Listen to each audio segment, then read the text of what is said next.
Kag sa numero 1 sa mga balita subong adlaw. Mayor sang Banwa sa Calatrava gin pamatbatan nga guilty may angot sa reklamo batok sa iya sa duha ka mga doktor nga iyang terminate sa serbisyo gikan sa Calatrava Municipal Hospital. Ang desisyon ang ginpapanaog sa tong November 26 sa ginagdaan ni Vice Governor Jeffrey Ferrer. Sa desisyon, nakasaad nga nakit-an sang Committee of the Whole sang Sanggunian Panalawigan nga nagatindog bilang quasi-judicial body nga guilty si Mayor Marilyn Era sang grave abuse of authority kag gross negligence of duty kani gipapanaugan siya sang duha ka mga sunod-sunod nga bulan nga suspension. Ugaling bangod man nga nagakinahanglan sang ginatawag nga continuity sa public service sa mga pumunuyo sa Banwa, ginmultahan na lamang ang alkalde equivalent sa duha ka bulan nga sweldo tigaylo sang iya nga suspension.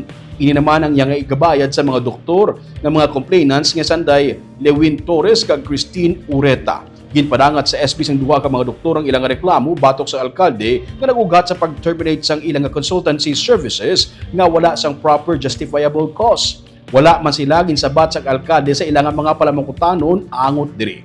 Ginhire bilang medical consultant sila gaduha humalin Abril 1, 2024 tubtob Hunyo 30, 2024 paagi sa Memorandum of Agreement. Sa katapusan nga bulan, ginpahibalo na lamang sila nga hindi na sila makabaton sang schedule sa rotation para sa bulan sang Hunyo.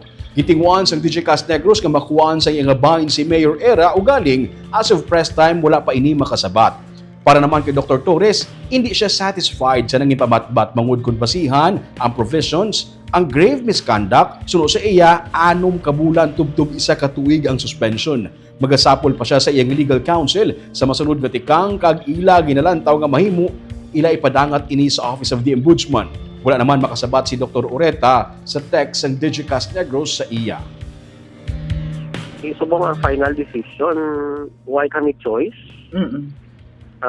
In lieu of the suspension, himuon lang ang 2 months siyang sweldo, ihatag sa amon.